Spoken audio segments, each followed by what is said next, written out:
వచ్చేవాడిని. బాబు అక్కడ మహారాష్ట్రలో ఉన్న పూణేలోనే వెళ్ళవలసి వచ్చింది, అందుకని రానా కుదరలేదు. మీరు ఏమీ అనుకోవద్దు, ఎవ్వరు బాబాలకి ఎవరికి మ్యారేజ్లు అయినా సరే మొత్తం మన గురువులు పెట్టండి, అందరూ కలుద్దాం. Thank you. నయ్యం ఇంకా మళ్ళీ ఒకసారి మ్యారేజ్ చేసుకుంటే వస్తానని లేదు. Thank you Ganapati, thank you. Ramarao come, Ramarao please come to dais. మన భోజన విషయంలో రాజీ లేకుండా రామారావు చాలా కష్టపడ్డాడు. ఎంతైనా పర్లేదు, నేను అన్నదాత సుఖీభవ. Okay okay, thank you. మీ యొక్క కర్తల ధ్వనితో ఒకసారి రామారావు గారికి ఎంకరేజ్ చేయాలి. ఎంతగా శ్రమ పడ్డాడు నిన్నటి నుంచి కూడా రాంబాబు అండ్ రామారావు రారా బ్రదర్స్. అందరికీ నమస్కారం. నా పేరు కామ్రేడ్ రామారావు. నాకు పాప బాబు ఇద్దరు మ్యారేజ్ అయిపోయినాయి. ఇద్దరికి మ్యారేజ్ అయిపోయినాయి, వెల్ సెటిల్డ్. మా మిస్సెస్ పేరు లక్ష్మి. ఈరోజు ఈ కార్యక్రమానికి అందరూ ఇచ్చేసినందుకు అందరికీ పేరు పేరున పొద్దున్న తెలియజేసుకుంటున్నాను. Thank you. రామారావు మంచి గుడ్ హ్యాండ్ రైటర్, చాలా కామ్ గోయింగ్, చాలా డిగ్నిటీ. తొనకని కొండ అంటారు చూడు, కొండ అట్లా ఉంటాడు, ఎక్కడ భయపడ్డ అలా ఉంటాడు. నెక్స్ట్ నోకల్ Amarnath please come to dais. మంచి ఆర్టిస్ట్ ఈయన నోకల్ అమర్నాథ్ గారు. 7th క్లాస్లో చార్ట్లన్నీ అయిపోయేవి, పెన్సిల్ అన్నీ అరిగిపోయేవి, కానీ మా ఇద్దరికి పాస్ అవడం కష్టం అయ్యేది. వెల్కమ్. ఒకసారి మీ కరతాళ ధ్వనులతో ఒకసారి అమర్నాథ్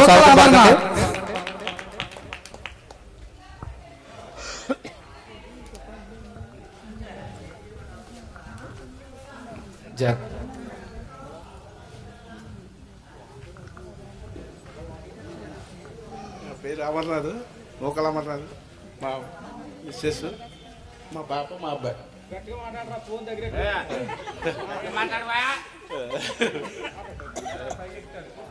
మా బాబు మాట్లాడలేడు, అన్నీ తెలుసు.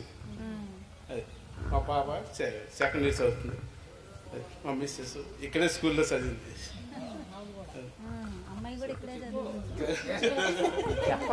వ్యాపారం చేస్తాను ఏరియాలో, హోటల్ కొత్తూరు డూట్ మిల్ ఎదురా. రోజుకి ఒక 20,000 అమ్ముద్ది. పర్లేదు, మా కుటుంబం సాయం. చాలా కష్టజీవి అమర్నాథ్. ఎందుకంటే అమర్నాథ్ మేము ఒకే ఊరు, ఇంచుమించు ఇంటి కూడా దగ్గరే. ఇతను కూడా వచ్చేవాడు మా ఇంటికి చిన్నప్పుడు. వాళ్ళ మంచి ఫ్యామిలీ, వాళ్ళ అమ్మగారు, వాళ్ళ నాన్నగారు, సుబ్బారావు గారు, సుందరమ్మ గారు, అంటే ఊర్లో ఒక బ్రాండ్.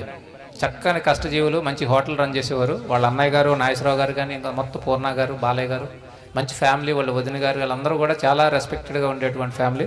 అయితే మన అమర్నాథ్కి ఏంటంటే చాలా టాలెంటెడ్, మంచి ఆర్ట్లు వేసేవాడు. 6వ తరగతి 7వ ఆయన చూసి నేను వేసేవాడిని. అయితే మాకు మైనస్ పాయింట్ అంటే చదివేకేది కాదు. ఎన్నిసార్లు చెప్పినా మర్చిపోయేవాడిని, చదవటం మర్చిపోవడం. కానీ అలాగే పాపం మర్చిపోయి మళ్ళీ రాసేవాడు, మళ్ళీ పాస్ అవడానికి ట్రై చేసేవాడు. చదవాలనేటువంటి తపన ఉండేది. బట్ ఏదో కొద్దిగా సరస్వతీదేవి అబ్బోపట్టడం వల్ల మనోడు డ్రాప్ అయ్యి తర్వాత బిజినెస్ ఫీల్డ్కి వెళ్ళిపోయాడు. ఆమె కూడా మేనగోళ్లే, భార్య పెళ్లి చేసుకున్నారు, అక్కగారు అమ్మాయే. అమర్నాథ్ అంటే జెంటిల్ మ్యాన్, చాలా కష్టజీవి, అలా మంచి కష్టపడి పైకి ఇప్పుడు కూడా రన్ చేస్తున్నాడు. అతని యొక్క తెలివితేటలతో ఈ రోజుని ఫ్యామిలీని పోషించుకుంటూ, పిల్లల్ని పాపను కూడా చదివించుకుంటూ ముందుకు వెళ్తున్నాడు.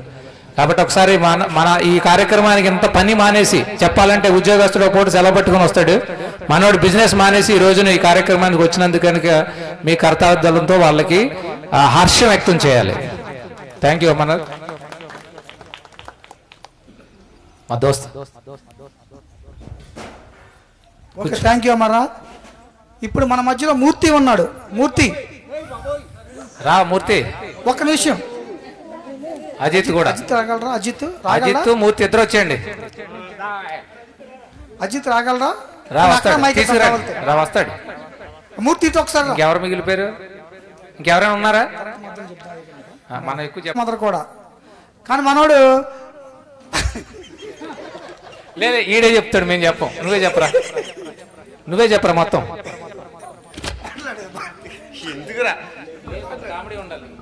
హలో అండి, నేను ఎవరిని ఇబ్బంది పెట్టనండి.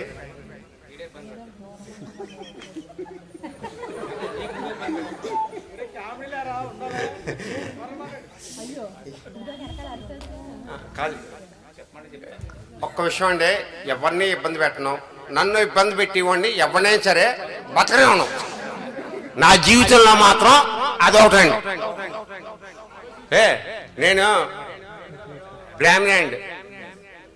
ప్రతి ఒక్కళ్ళ ఇంట్లోనూ తింటూ ఉంటా, చేస్తూ ఉంటా.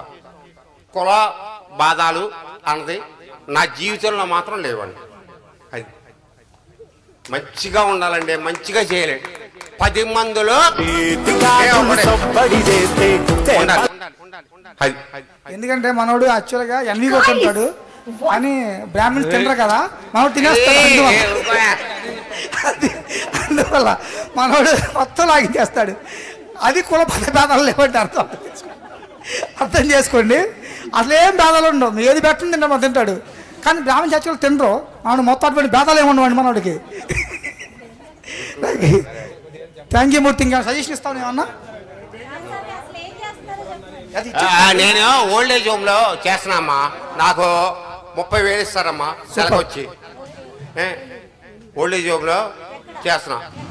నేను విజయవాడ అమ్మా. విజయవాడ ఇది రామకృష్ణ ఓల్డ్ ఏజ్ హోమ్ లో చేస్తున్నా అమ్మా. సత్యనారాయణపురం.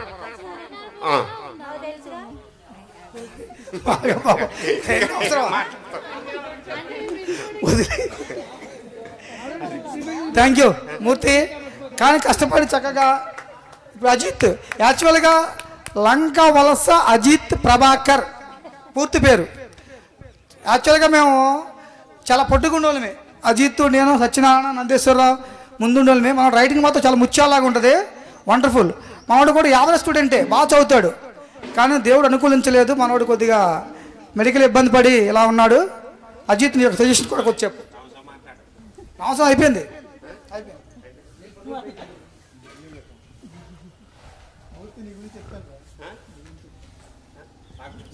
నా పేరు సత్యాజిత్ ప్రభాకర్. నేను మామూలుగా యావరేజ్ స్టూడెంట్ నేనమ్మా. తర్వాత డెవలప్ అయ్యి బాగా చదివేవాడిని. 10th అయింది. 10th క్లాస్ అయ్యేపటికి ఇంకా మనకు చాలా కొమ్ముడు పెరిగిపోయింది ఆటోమేటిక్గా. ఇక మనం ఎవడో పెద్ద హీరో అనుకున్నాం, మనం బాగా చదువుతాం అనుకున్నాం. తర్వాత పెద్ద చదువు నెగ్లెక్ట్ చేసాడు. ఇక అప్పటి నుంచి పట్టింది ఇక దరిద్రం చదువు మీద వెనక. తర్వాత కానీ బ్యాడ్ హ్యాబిట్స్కి అలవాటు పడి తర్వాత పెద్దగా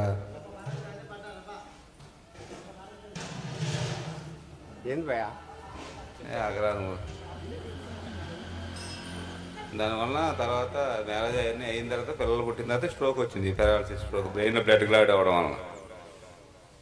దానివల్ల ఇక మన జీవితం వెనకపడిపోయింది. కానీ ఈ యవ్వన వయసులోనే మనం చెడు అలవాట్లకి వెళ్ళాం. మరి అలా వెళ్ళకుండా ఉంటే బాగుండేది అన్నది మన సందేశం. అది thank you Ajit, thank you.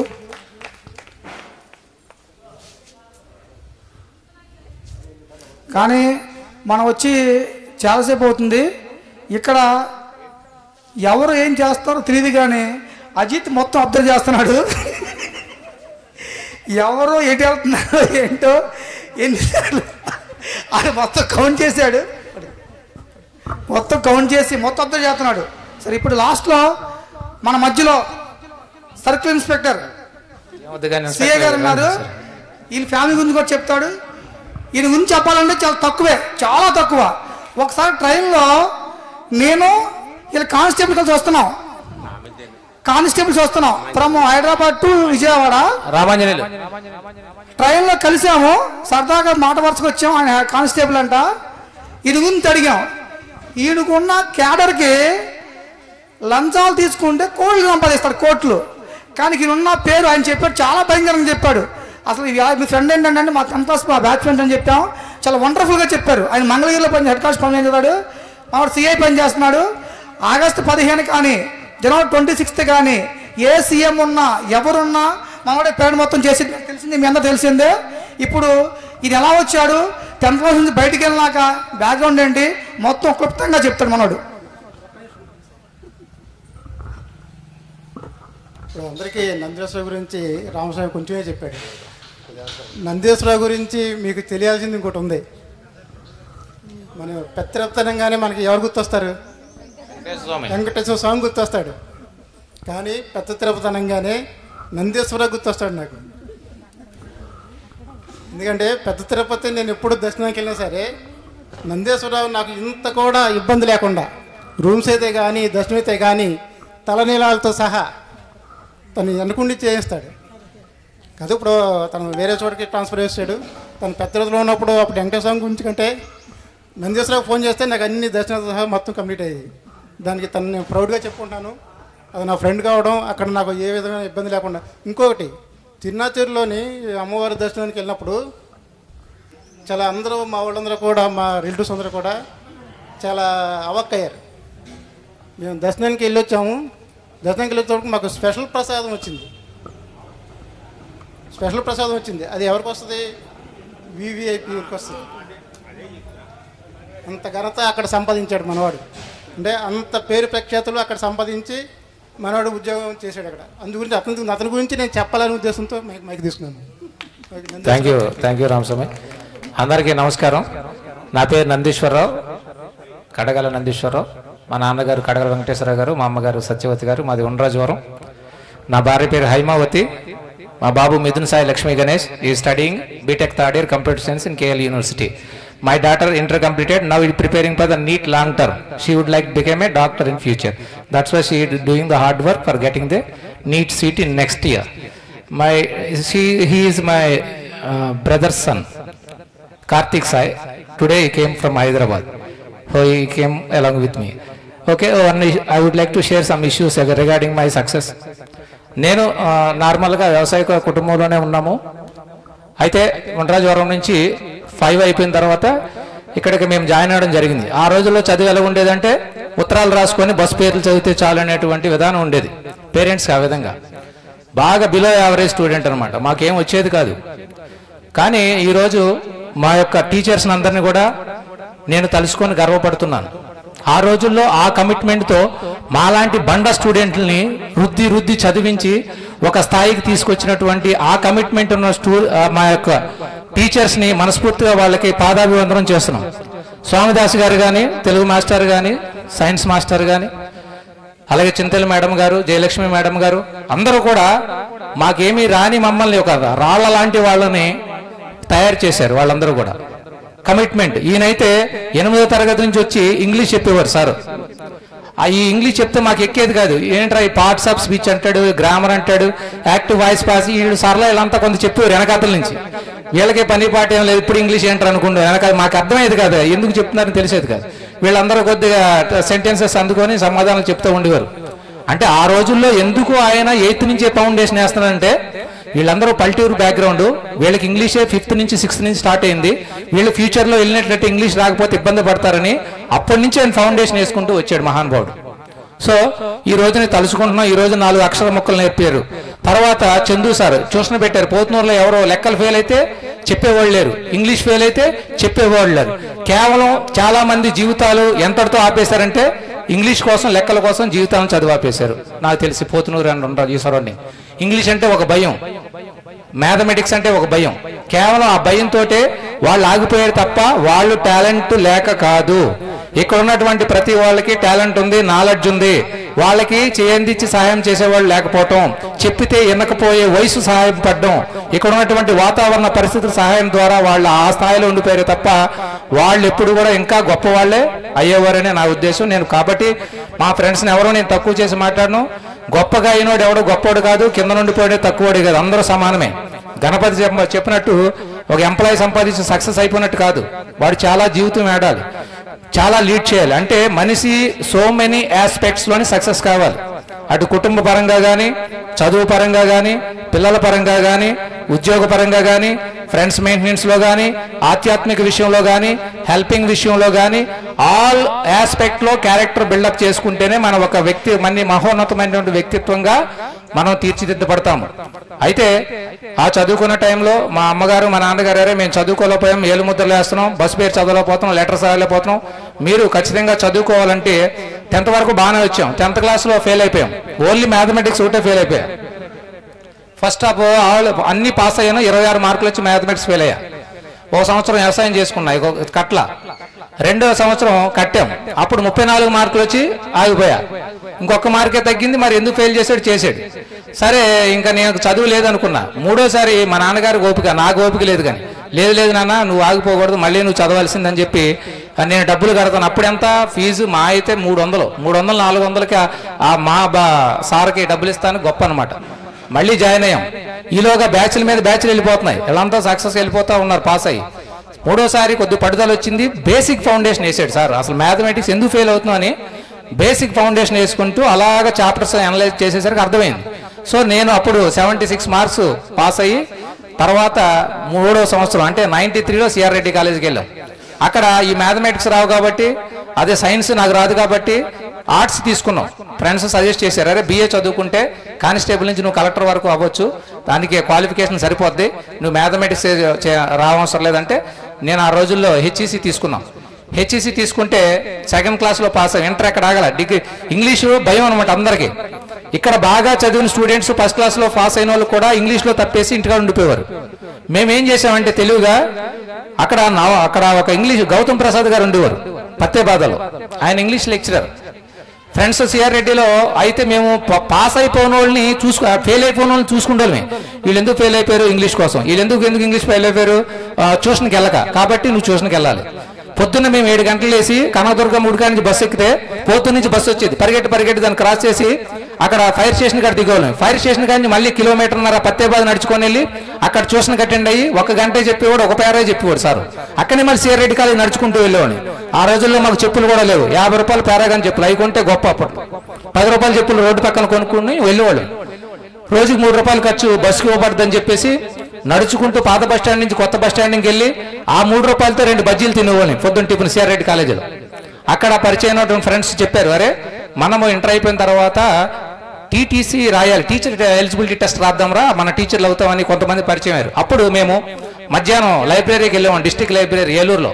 ఆ లైబ్రరీలో గంట చదువుకొని మళ్ళీ వచ్చేవాళ్ళం. సినిమాలకి ఎక్కువగా వెళ్ళేవాళ్ళం కాదు, ఎప్పుడో నెలకో ఎప్పుడైనా అకేషన్స్ వస్తే సినిమాలకి వెళ్ళేవాళ్ళం కాదు. అలాగే ఇంటర్ 2nd ఇయర్ పాస్ అయిపోయాం, అంతా హ్యాపీ సక్సెస్ఫుల్. ఇంగ్లీష్ కూడా 60 మార్కులు 55 ఫెయిల్ అవ్వకుండా అయిపోయాడు. తర్వాత డిగ్రీ జాయిన్ అయ్యాం. Degree CR Reddy college. డిగ్రీలో కూడా ముందు నుంచి చదువుకుంటే 1st క్లాస్కి వెళ్ళాం, 80% వెళ్ళిపోయాం డిగ్రీ కూడా. డిగ్రీ అయిపోయిన తర్వాత మళ్ళీ బ్రేక్ పడింది, జాబులు లేవు, కాంపిటీషన్ పడుతుంటే BA డిగ్రీ మీద ఏమీ రావట్లేదు. అయితే కంటిన్యూ చేసాం స్టడీని. BED జాయిన్ అయ్యా. BED ప్రిపరేషన్కి వచ్చాము. 1st ఇయర్ రాలేదు, 2nd టైంలో BED కొట్టాను నేను. BEDలో సీట్ వచ్చింది గవర్నమెంట్ కాలేజీలో, పొదిలిలో జాయిన్ అయ్యాను. అప్పట్లో హైదరాబాద్లో సీట్ వస్తే వద్దనుకొని పొదిలిలో జాయిన్ అయ్యాను, దగ్గరగా ఉంటుందని. పొదిలిలో జాయిన్ అయిన తర్వాత మా మిస్సెస్ మ్యారేజ్ చేసుకుని నేను అప్పుడు జాబ్ రాలా. మేము మా మిస్సెస్ని మ్యారేజ్ చేసుకుని 4 రోజులకు ఉద్యోగం వచ్చింది నాకు. సో ఆమె అదృష్టం కూడా కొద్దిగా నాకు కలిసి వచ్చింది. వచ్చిన తర్వాత ట్రైనింగ్ పిలిచారు, నేను ట్రైనింగ్కి వెళ్ళాను. RSIగా సెలెక్ట్ అయ్యాను 2004లోని. సిఆర్ రెడ్డి కాలేజీ నుంచి చదువుకుంటూ అక్కడ లైబ్రరీలో చదువుకొని ఆ గ్రౌండ్లో కొద్దిగా వ్యవసాయకంగా ఫిట్ ఉన్నాం కాబట్టి ఆ రోజుల్లో 5 km రన్నింగ్ వితౌట్ షూ లేకుండానే బేర్ ఫుట్స్ మీద ఒక బ్లాక్ నెక్కరే ఒక బనీన్ వేసుకొని పరిగెట్టేవాడిని నేను. 5 కిలోమీటర్లు ఐ కంప్లీటెడ్ 19 or 20 minutesలో కంప్లీట్ చేసేవాడిని. వీళ్ళందరూ కూడా పెద్ద పెద్ద లోయర్లు టీషర్ట్లు జెండు బాములు రాసుకొని వచ్చి 3 కిలోమీటర్లు 2 కిలోమీటర్ 4 కిలోమీటర్ ఆగిపోయారు, పరిగెట్టలేకపోయారు. సుఖపడిన పిల్లలు కష్టపడలేరు, గుర్తుపెట్టుకోండి. పిల్లలకి సుఖం అలవాటు చేసామంటే రేపొద్దున బద్దకసుల్లా తయారవుతారు. పిల్లల్ని కష్టమే నేర్పించాలి, కష్టంతో పెంచాలి, కష్టం విలువే తెలియాలి. ఏసీల్లో పండబెట్టి వాళ్ళని పాడు చేసామంటే రేపొద్దున మనమే బాధపడాలి. సో కాబట్టి నేను ఇచ్చిన మెసేజ్ ఏంటంటే ఎవరిని తక్కువ అంచనా వేయద్దు, ఎవరిని కించపరచవద్దు, ఎవరిని అవమానించవద్దు. మీకు వీలైతే ఒక మనిషిని పొగడండి, తప్పలేదు. మనసును గాయపరచవద్దు. అలాగే study is the best policy in the future, ఆ డెవలప్మెంట్ ఫర్ అవర్ ఫ్యూచర్. నిన్ను మార్చిందంటే ఒక్క చదువే, నిన్ను మనిషిని చేసిందంటే ఒక్క చదువే. నిన్ను మనిషిగా తీర్చిదిద్దేది నీ బిహేవియర్, నీ చదువు మాత్రమే. నిన్ను 10 మంది కామెంట్ చేస్తున్నారని నువ్వు బాధపడకు. నీ సక్సెస్ వైపు నీ దృష్టి కేంద్రీకరించు. నీ పని నువ్వు చేసుకుంటూ వెళ్ళిపో, ఆటోమేటిక్గా నీ సక్సెస్ అవుతావు లైఫ్లో. అది నీ కుటుంబానికి, నీ ఊరికి, నీ గ్రామానికి, నీ దేశానికి, నీ భవిష్యత్తు వల్ల, నీ చదువు వల్ల మంచి ఇది ఏర్పడడం జరుగుతుంది. కాబట్టి don't irritate anybody, don't come forward to criticise anybody, don't criticise. No criticising is very bad habit. You can, నువ్వు పొగుడు తప్పలేదు, కానీ క్రిటిసైజ్ చేయకు ఎవరిని కూడా, ఎవరిని తక్కువ చేయను. ప్రతి ఒక్కరికి ప్రతి స్థాయిలోనే వాళ్ళకుండే గౌరవం వాళ్ళకుంటుంది, వాళ్ళకుండేటువంటి ఇండివిడ్యువాలిటీ వాళ్ళకుంటుంది. కాబట్టి ప్రతి ఒక్కరూ కూడా మనము ఇచ్చినటువంటి మెసేజ్ ఏంటంటే ఒకరిని మోసం చేయకుండా బతకడం, ఎవరిని మోసం చేయొద్దు జీవితంలో. ఫ్రెండ్ని నానా దరిద్రాలు వాడుకోవద్దు, దేనికి అవసరమో దానికి ఫ్రెండ్ని వాడుకోండి. ఎవరితో స్నేహం చేయాలో వాళ్ళతో చేయండి, చెడు స్నేహాలకు వెళ్ళొద్దు. మీకు ఒకటే గుణపాఠం, చాలా మంది యువత అంతా కూడా ఎలాగైపోయారంటే బ్యాడ్ హ్యాబిట్స్కి వెళ్తున్నారు. Most of the youngsters committed in drink alcohol in the habit of alcohol. చాలా దాన్ని ఆల్కహాల్ ఏం చేస్తుంది చెప్పరా, నిన్ను నాశనం చేస్తుంది, నీ కుటుంబాన్ని నాశనం చేస్తుంది, నీ డబ్బును నాశనం చేస్తుంది, నీ ఇజ్జత్తును నాశనం చేస్తుంది, నిన్ను సర్వ రోగ నివారణ కాదు సర్వ రోగ హరుని చేస్తుంది. So don't indulge any of the alcoholic. You should ఎలా ఉండాలంటే నీ ఫోకస్ అంతా కూడా మంచి హ్యాబిట్స్ మీద ఉండాలి. మంచి సొసైటీకి భగవంతుడు ఎవరికి ఇవ్వని మనిషి జన్మ మనకిచ్చాడు. ఈ మనిషి జన్మ ఎలా ఉండాలంటే నలుగురికి సహాయం చేసే విధంగా ఉండాలి, అంతే తప్ప నలుగురిని పాడు చేసే విధంగా ఎప్పుడు కూడా ఉండకూడదు. ఈ విధంగా మీరు ప్రతి ఒక్కరూ మన పిల్లల్ని చక్కగా పెంచి వాళ్ళని ఈ దేశంలో పుట్టినందుకు, ఈ రాష్ట్రంలో పుట్టినందుకు, దట్టు గోదావరి జిల్లాలో పుట్టినందుకు మనం ఎంతో గర్వించాలి. మేము చాలా తిరుగుతూ ఉన్నాం, చాలా చోట్ల తిండి తెలుసా, మంచి వాతావరణం ఉండదు తెలుసా, చాలా దారుణంగా ఉంటారు మనుషులు. నువ్వు పో ఢిల్లీ పో, అంతా కంపే స్మెల్ గొప్ప అని చెప్పుకుంటాం. మహారాష్ట్ర వెళ్ళు, ముంబైలో రెంట్లు కట్టలేవు, అక్కడ తిండి సరిగా ఉండదు. ఇంకొక హైదరాబాద్కు చాలా బెస్ట్, మనకి ఆంధ్ర తెలంగాణ ఇది బెస్ట్ ప్లేసెస్ ఇన్ ఇండియా. మంచి లివింగ్ కండిషన్ మనకుంది, ఓల్డ్ సోర్సెస్ మనకున్నాయి. ఈరోజు తినడానికి, ఉండటానికి, సుఖంగా జీవించడానికి ఎన్నో మనకి మంచి ఆపర్చునిటీ ఇచ్చాడు భగవంతుడు. కాబట్టి ఇక్కడ పుట్టినటువంటి మనము మనకి ఎన్ని బాధలున్నా మర్చిపోయి ఒక అభివృద్ధి పరంగా ముందుకెళ్ళి పిల్లల్ని ఒక స్టేజ్లో మనం నిలిపించడాలని నేను మనస్ఫూర్తిగా కోరుకుంటున్నాను. ఈ అవకాశం ఇచ్చినటువంటి మీ అందరూ కూడా హృదయపూర్వక నమస్కారాలు తెలియజేసుకుంటూ ఇక నా యొక్క ప్రసంగాన్ని ఇన్నందుకు, లేకపోతే నా నుంచి మీరు ఏదైనా మంచి గ్రహించి పిల్లలకి షేర్ చేసుకోవాల్సిందిగా కోరుతున్నాం.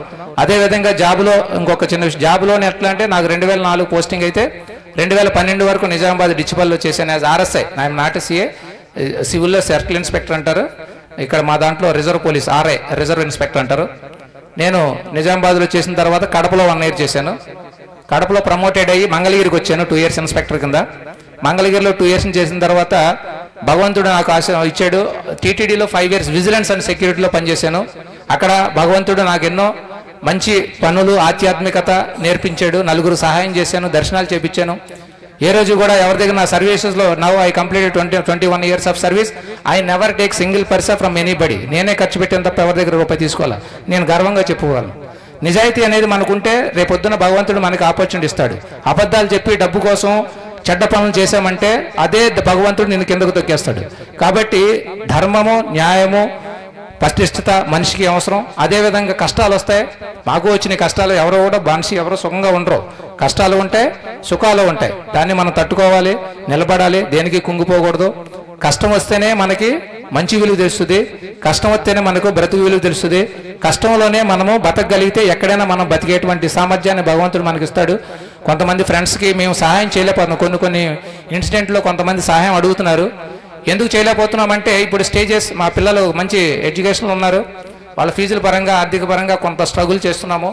ఖచ్చితంగా మా పిల్లలు సక్సెస్ అయిపోయి కొంత స్టేజ్కి వచ్చేసిన తర్వాత ఎవరికైనా మన ఫ్రెండ్స్లో ఏమైనా ప్రాబ్లం ఉన్నా ఖచ్చితంగా మేము హెల్ప్ చేయడానికి ముందుకు వస్తాము. అందులో నో డౌట్. భగవంతుడు ఇచ్చిన వరకు మేమంతా ప్రస్తుతానికి బాగానే ఉన్నాం. నాకైతే భగవంతుడు లైఫ్లో ఏమి కష్టాలు అయితే ఏమో లేదు, ఇంతవరకు నాకు ఏ కష్టం లేదు, అన్ని సుఖాలు ఇచ్చాడు భగవంతుడు. భగవంతుడు ఇంక తర్వాత ఇంకా నా పిల్లలు వాళ్ళంతా సక్సెస్ అయ్యి సెటిల్ అయిపోతే ఇక అంతకంటే నాకేం లేదు. నాకు మంచి భార్యని ఇచ్చాడు, మంచి తల్లిదండ్రులను ఇచ్చాడు, మంచి అత్తమామలను ఇచ్చాడు, మంచి పిల్లల్ని ఇచ్చాడు, మంచి ఫ్రెండ్స్ని ఇచ్చాడు. ఎవ్రీథింగ్. నాకైతే ఒక కష్టం కూడా ఇవ్వలేదని నేను సగర్వంగా చెప్పుకుంటూ భగవంతుడికి ఎన్నో నమస్కారాలు చేసుకుంటూ మీరందరూ కూడా హృదయపూర్వక నమస్కారాలు తెలియజేసుకుంటున్నా. Thank you to all. తర్వాత మనకి మనోడు కూడా కొన్ని కష్టాలు వచ్చినాయి. మళ్ళీ భగవంతుడు చెల్లి రూపంలో మళ్ళీ ఆమెని ద్వారా మళ్ళీ రియలైజ్ అయ్యి చక్కని జీవితాన్ని ప్రసాదించాడు. అమ్మ రండి, స్టేజ్ మీదకి రండి. అలాగే బాబు ఇంటికి నేను ఫ్రీక్వెంట్గా వెళ్తూ ఉంటాను, రామస్వామి వాళ్ళ ఇంటికి. ఆ బాబును కూడా తను ఇద్దరిని కూడా చదివించి వాళ్ళ యొక్క కెపాసిటీని బట్టి ఒక స్టేజ్లోని కూర్చోబెడతాక తను చాలా ప్లాన్ చేశాడు. వాళ్ళు అది కూడా పిల్లలు కూడా అదే విధంగా సక్సెస్గా వెళ్తున్నారు, వెళ్ళాలని కూడా భగవంతుని కోరుకుంటున్నాను. అదేవిధంగా వారికి ఆమె ఎంతో కోఆపరేట్, సిస్టర్ కూడా చాలా కోఆపరేట్ చేస్తూ తన ఆశయాలకు అనుగుణంగా తన వంతు సహాయం చేస్తూ ఆర్థికంగా కానీ, సొసైటీలో పలుకుబడిగా కానీ, ఎడ్యుకేషన్గా కానీ, నలుగురు సహాయం చేసే విధానంలో కానీ రామస్వామి ముందే ఉన్నాడని నేను గర్వంగా చెప్పుకుంటున్నాను. ఈ కార్యక్రమాన్ని కూడా అరేంజ్ చేయడానికి పిలిపిస్తానికి నన్ను క్షమించండి, నేను ఎక్కువగా 2010 మన బ్యాచ్లో నేను స్పందించలేకపోతున్నాను. ఎందుకంటే అందరూ మెసేజ్ పెడతారు, కానీ మాకు టైం ఉండదు. చాలా ఇష్యూస్ ఉంటాయి, కొన్ని చోట్ల మాట్లాడకూడదు, పైగా గ్రూపుల్లో ఎంగేజ్ కాకూడదు ఎక్కువ. మేము రిప్లై పంపకూడదు, వచ్చింది రిసీవ్ చేసుకోవచ్చు, కానీ మేము చేస్తున్న ప్రజెంట్ జాబ్కి ఎక్కువ రిప్లై పంపకూడదు, ఎక్కువగా స్పందించకూడదు. వాట్సాప్లో ఎక్కువ, ఫేస్బుక్లో కూడా ఉండకూడదు. ఫేస్బుక్ కూడా నేను కట్ చేశాను, 5 years అయిపోయింది, ఫేస్బుక్ లేదు నాకు. అలాగే వాట్సాప్ కూడా ఎక్కువ, ఏదైనా ఓన్లీ ఉద్యోగపరమైనవి మాత్రమే స్పందిస్తాను. అది కూడా మా గురువులకు ఒకరికిద్దరికి మాత్రమే, తిరిగి పెద్దవాళ్ళు కాబట్టి వాళ్ళే సంవత్సరాల తరబడి నాకు గుడ్ మార్నింగ్ అని చెప్తే, ఒక గుడ్ మార్నింగ్ కూడా పంపకపోతే బాగోదని సంవత్సరానికి ఒకసారి గుడ్ మార్నింగ్ పెడతా. అది కూడా చెప్పేస్తా, సార్ ఇవన్నీ మీకు 1 yearకి ఆల్ గుడ్ మార్నింగ్ సార్ అని చెప్పి పెట్టడం జరుగుతుంది. ఇద్దరికి మాత్రమే డైలీ పెడతాను, క్షమించండి. అలాగే కొంతమంది కష్టాలు వచ్చినప్పుడు కూడా మొన్న వాట్సాప్లో చూసాము, బట్ కొన్ని స్పందించలేకపోవడం అంటే కొన్ని ఫైనాన్షియల్ డిస్ట్రెస్ వల్ల నేను స్పందించలేకపోయాను. కానీ నా మనసులో ఉంది, ఖచ్చితంగా నేను వాళ్ళకి సహాయం చేసి తీరుతాను. మీ అలాగే ఫ్యూచర్లోని ఎవరికైనా మనకు ఇబ్బందులు ఉన్నా సరే ఖచ్చితంగా మేము అటెండ్ అవుతాము. మీ యొక్క కష్టంలో మేము కూడా పాలు పంచుకుంటామని తెలియజేస్తున్నాం. క్యారియన్ Ramaswamy. Okay, thank you Nandeeswararao. నా పేరు కొప్పర్తి రామస్వామి, మీ అందరికి తెలిసిందే. ఇక్కడ ఇదే స్కూల్లో 1986 జూన్లో 6th క్లాస్లో జాయిన్ అయ్యాను. 6th క్లాస్లో మన చివరి రూమ్ ఉండేది, కింద కూర్చున్నాము. నాకు 1 to 5th మా ఎలిమెంటరీ స్కూల్లో చదివాం, కానీ అప్పటికేం తెలియదు. 6thలో ఫస్ట్కి చదివినప్పుడు అప్పుడు నేర్చుకున్నాను నేను హెచ్చవేతలు తీసివేతలు చెప్పాలంటే. అప్పుడు నాకు ఫస్ట్ జయలక్ష్మి మేడం గారు నేర్పించారు. మీకు గుర్తుందో లేదు, రజనీ మేడం గారు 6thలో మనకు మారిపోయి వెళ్ళిపోయారు. ఫస్ట్ 6thలో ఉండగా అక్కడ స్టార్ట్ అయ్యింది. నాకు అసలు ఏం వచ్చేది కాదు. 7th క్లాస్ పక్కకు వచ్చాము, 87. నా పబ్లిక్ నెంబరు 45 ఉన్నప్పుడు ఇప్పటికీ బాగా గుర్తు. 7th class at time pass అయి వెళ్ళిపోయాం. 8th, 9th, 10th ఇక్కడికి వచ్చాం. మన గురుగారు స్వామిదాస్ గారు. నా ఉద్దేశం ఏంటంటే కష్టపడి చదువుకోవాలని మనస్తత్వం ఉంది. అప్పుడు స్వామిదాస్ గారు పద్దాక వచ్చి చెప్పేవారు మనకి ఇంగ్లీషు టెన్సెస్, యాక్టివ్ వాయిస్ అన్నీ చెప్పేవారు. బయట ఇక్కడ కూర్చోబెట్టి స్టోరీలు రాపించేవారు. ఫస్ట్ యూనిట్లో అసలు కాపీ కొట్టాలన్న ఉద్దేశంతో బాగా కష్టపడి రాసాము. ఒక స్టోరీలో నాకు ఫస్ట్ యూనిట్లో 35 తప్పులు వచ్చి స్పెల్లింగ్ మిస్టేక్ వచ్చినాయి. ఫస్ట్ సారి నన్ను జీవితాంతం కొట్టాడు, తిట్టాడు స్వామిదాస్ గారు. అరే ఎదవా నువ్వు పాడైపోతావురా, నాకు తప్పులు 35 వచ్చినాయి ఫస్ట్ యూనిట్లో. చాలా కష్టపడ్డాం. 91లో నా 10th క్లాసు రోల్ నెంబర్, అది పబ్లిక్ నెంబరు 0152522, ఇప్పటికి బాగా గుర్తు.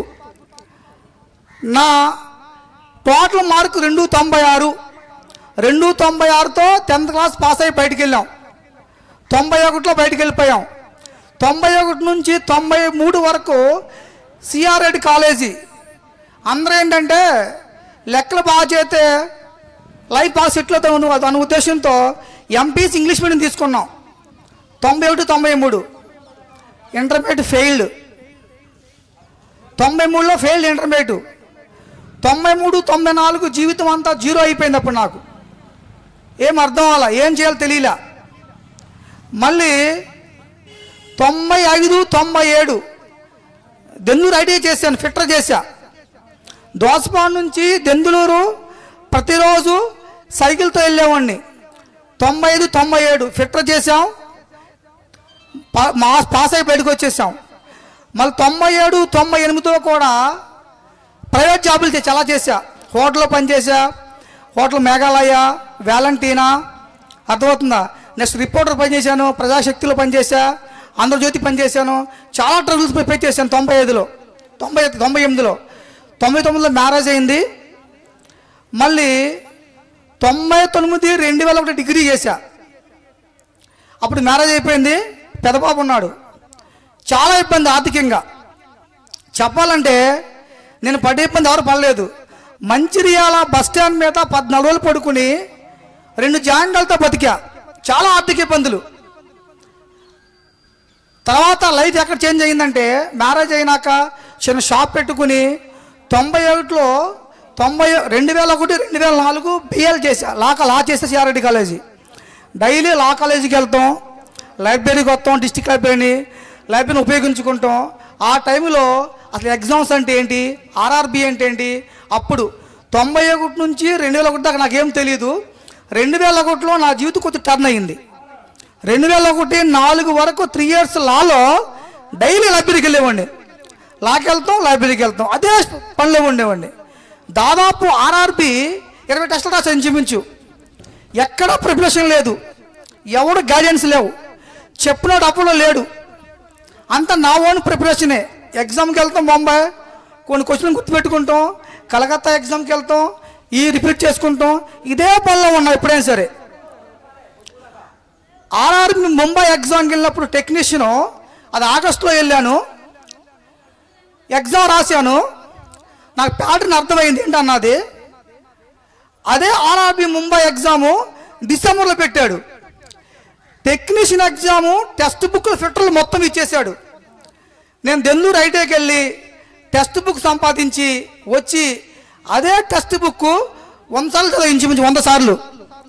నా కసి ఏంటంటే ఒక పోస్ట్ ఉన్నా 1,00,000 మంది వెళ్ళినా ఆ పోస్ట్ నాదని చెప్పి వెళ్ళిపోయాను అంతే.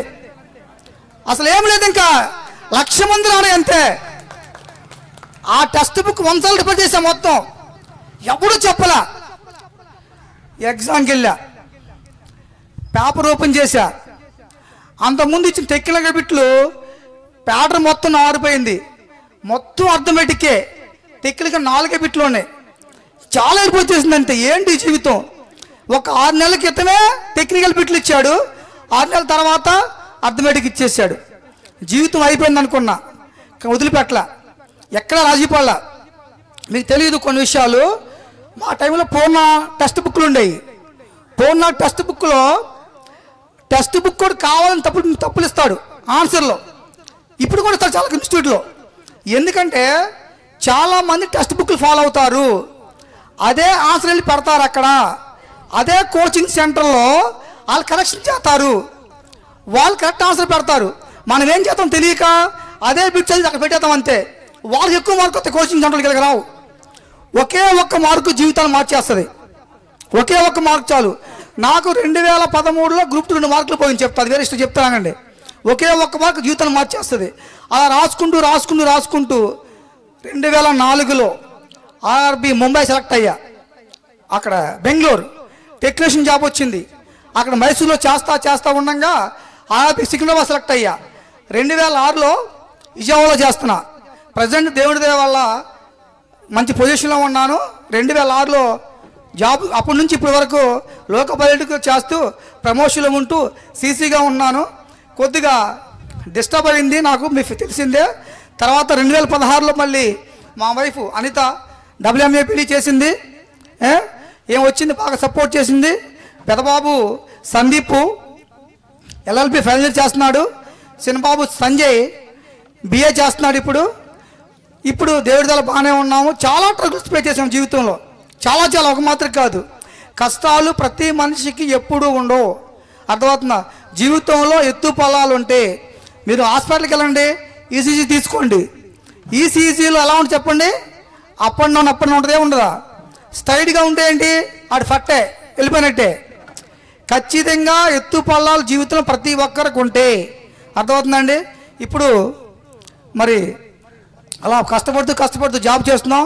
నేనే కాదు, ఇదే పోతున్న హై స్కూల్ నుంచి మీకు తెలియదు 90 డ్రైవర్లు పనిచేస్తున్నారు, 90 నాకు జాబ్ వచ్చినాక, అర్థమవుతుందా? ఇస్సాకు, నెక్స్ట్ డొమినిక్, నెక్స్ట్ సాల్మన్ రాజు, ఇదే పోతున్నూరులో 3, క్యాదంలో మనన్నాడు గణపతి, వాళ్ళిద్దరు 11 వాసు 2 90 ఇదే స్కూల్ నుంచి వెళ్ళాం, డ్రైవర్లు పనిచేస్తున్నాం విజయవాడలో. చాలామంది కూడా అరే మీ పోతుంటే ఎక్కడరా బాబు 90 డ్రైవర్ ఉన్నారని చెప్పి చాలా అసూయ పడతారు.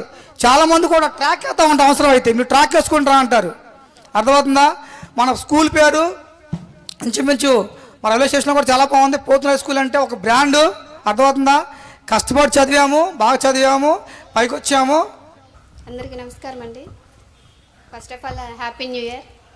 ఎందుకంటే ఫస్ట్ టైం మనం మీట్ అయ్యాము. నేను వచ్చినాక మా వారికి 24 అవర్స్ సరిపోవండి, 48 అవర్స్ కావాలి. ఎందుకలా అంటున్నానంటే యాక్చువల్గా లోకో పైలట్స్ అంటే 2 డేస్ 3 డేస్కి ఒకసారి వస్తారు ఇంటికి. సో పిల్లల్ని నేనే చూసుకునేదాన్ని. అంత అఫెక్షన్ నాకు వాళ్ళంటే. ఇక్కడికి ఊరు వస్తే తప్ప ఆ ఫీలింగ్ మా ఇంట్లో ఉండదు. ఇక్కడికి వచ్చినప్పుడు వాళ్ళు వీళ్ళు అడిగితే గుర్తొస్తుంది. అంతేనండి. ఏదో ఒక బిజీలో లైఫ్ బిజీగా ఇప్పటికీ చదువుతూ ఉంటారు రామస్వామి గారు. నేను అంటూ ఉంటాను, మనం కాదండి చదవాల్సింది మన పిల్లలు, కానీ మీరు ఇంకా చదువుతూనే ఉన్నారు ప్రతిదీ కూడా. యాక్చువల్గా నేను డిఎస్సి ప్రిపరేషన్లో ఉంటే మా వారు ఆపేశారు. అంటే నువ్వు లేక జాబ్కి నేను ఉండి ఇద్దరం ఉంటే బిజీ పిల్లలు అని అనేసరికి ఆగిపోయానండి. యాక్చువల్గా నేను నందీశ్వరానికి ఒకసారి ఇంటికి వచ్చినప్పుడు మాట్లాడితే చాలా ఇన్స్పైరింగ్గా అనిపించింది నాకు. మిమ్మల్ని అందరూ చూస్తే చాలా సంతోషంగా అనిపించింది. నాకు స్కూల్ డేస్ అన్ని గుర్తొచ్చినాయి. మేము కూడా జరుపుకుంటాం ఇలా. విజయవాడ యాక్చువల్లీ మాది. అంతేనండి. అందరికీ ధన్యవాదాలు. Thank you. Okay, thank you. అలాగే నేను 2006లో జాయిన్ అయ్యాను. అప్పటి నుంచి నా గోల్ అండ్ గ్రూప్ 2 కొట్టాలి. 2006 నుంచి 13 దాకా గ్రూప్ 2 ప్రిపరేషన్లో ఉన్నాను. అలా కష్టపడడానికి కానీ నాకు జస్ట్ గ్రూప్ 2 రాలేదు. అయినా హ్యాపీ, తప్పలేదు. ఒకవేళ దేవుడు అది ఎందుకు ఇవ్వలేదంటే ఒకవేళ ఆ ఫీల్డ్లోకి వెళ్తే వేరే రకంగా ఇవ్వలేము. So thank you. మీరందరూ మంచిగా వచ్చారు. మన దాదాపు ఇంచుమించు 25 ఫ్యామిలీలు వచ్చాము. ఇప్పుడు ఇంచుమించు 25 బాగా వచ్చినట్టే. కానీ మొత్తం మనం అక్కడ బయట 51 ఫొటోస్ వేయించాం మనం. 51. ఒక 25 మంది మిస్ అయ్యారు, రాలేకపోయారు. సో అందరికీ సో హ్యాపీ.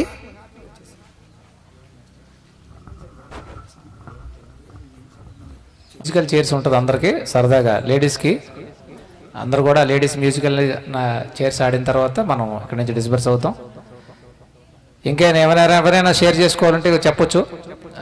ఏదైనా సరే దయచేసి ఒకటి మనం కష్టాన్ని కుంగిపోద్దు. మళ్ళీ ఒకసారి చెప్తున్నాను, ప్రతి ఒక్కరికి కష్టాలు వస్తాయి, నష్టాలు వస్తాయి. మనం నిరంతరం స్టడీలో ఉండండి దయచేసి. పిల్లలకు చెప్తున్నాను నేను. ఇంకా మాకంటే అయిపోయింది, ఇంకేం జాబులకి వెళ్ళడం అవసరం, మీరు సెటిల్ అయితే చాలు. నిరంతరం స్టడీ ఉండాలి. ఇగో నేను ఇది పీజీ చేసానులే సరిపోద్ది, లేకపోతే నేను పిహెచ్డి సరిపోద్దు అని తప్పది. రేపొద్దు గంట చచ్చిపోతాం చదువుతూనే ఉండాలి. ఇంకో గంట చచ్చిపోతాం తెలుసును కూడా చదువుతూ those who are acquired knowledge become a scholar. అంటే జీవితాన్ని చదవాలి. చదువు అంటే మీరు ఆ బీటెక్లో ఆ కంప్యూటర్ సైన్స్ చేసి నొక్కితే అది నిమిషంలో వస్తుంది, సెకండ్లో, అది కాదు. జీవితాన్ని చదవడం అంటే you should maintain all the aspects in the life. నువ్వు తల్లిదండ్రులు మెయింటైన్ చేయాలి, భార్యను మెయింటైన్ చేయాలి, పిల్లల్ని మెయింటైన్ చేయాలి, సొసైటీలో ఫ్రెండ్స్ని మెయింటైన్ చేయాలి, నీ జాబ్ ఈక్వలైజ్ చేసుకోవాలి, ఆధ్యాత్మికత ఉండాలి, నీ ఆరోగ్యాన్ని కాపాడుకోవాలి. ఈ 24/7 నువ్వు కష్టపడుతూ నిరంతర వాచ్ లాగా ఉండాలి. Dog watcher అంటారన్నమాట. సో ప్రతి విషయంలో కూడా మనము ఎక్స్పర్ట్ కావాలి. మానసిక స్టెబిలిటీ రావాలి, పరిపక్వత రావాలి. ఇది రావాలి అంటే మనల్ని నిలబెట్టేది ఒక్క చదువు మాత్రమే. చదువే మనల్ని సంస్కరిస్తుంది తప్ప ఎవరు సంస్కరించరు. నీకు నువ్వే మేలుకోవాలి. పెద్దలు అంటారు, స్వామి వివేకానంద, యువత మేలుకు అంటారు. యువత మేలుకు అని అర్థం ఏంటి?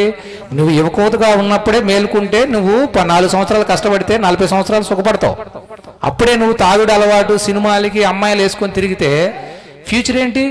What about your future? నీ తల్లిదండ్రుల కళలేంటి? నీ భవిష్యత్తు ఏంటి? తాగుడికి వ్యసనమే బానిస అయిపోతే, కుషిలో జబ్బులు వచ్చి ఇబ్బంది పడితే యువతలో ఎంత ఇబ్బంది పడతావు? కాబట్టి మిత్రులారా, అందరూ బాగున్నారు. ఇంకా మేము చెప్పినటువంటి చెడుని వదిలేయండి, మంచిని గ్రహించి మనం బతకడమే కాదు, మనతో పాటు ఇంకో నలుగురిని బతికించేటువంటి సామర్థ్యానికి ఎదగాలని మనస్ఫూర్తిగా కోరుకుంటున్నా. Thank you.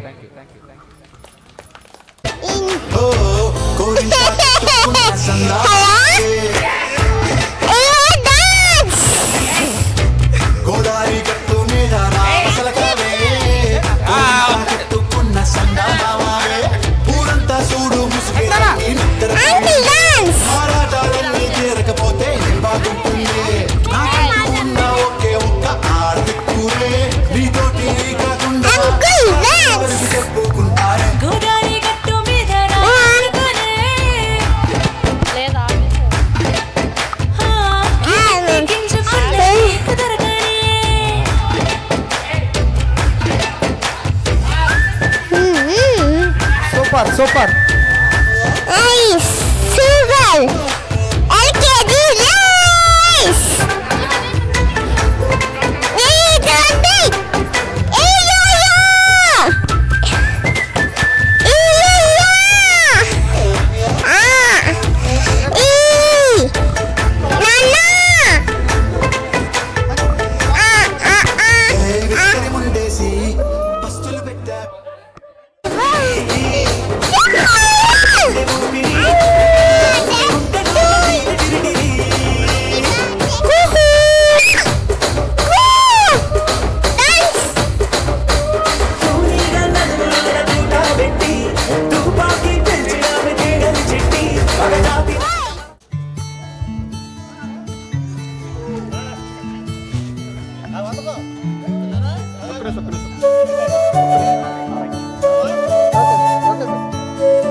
రాదే రాదే అలుపంటూ రాదే ఆడేస్తున్నా ప్రతి పూటే వాడు వీడు అని తేడాలే లేవే ఓ చోటి చేరి ఆడామే అమ్మా నాన్నల్ని ఎంతో విసిగించి మాటే వినదంట వయసే ఇప్పుడే గుర్తొస్తే అన్నీ వదిలేసి మా గుండె తిరిగేదా చోటే అరే రే బాల్యం రమ్మన్నారాదే గుర్తుకొస్తే కంట చెమ్మ పెట్టిస్తుంటుందే స్నేహాలే గుండె మీద వేసిపోయే పచ్చబొట్టేలే ఆ రోజులు మళ్ళీ రావు ఈ రోజుల్లో కానే కావు అంతేలేని ఆనందాలు వెంటే వస్తే అంటే చాలు ఆ రోజులు మళ్ళీ రావు ఈ రోజుల్లో కానే కావు అంతేలేని ఆనందాలు వెంటే వస్తే అంటే చాలు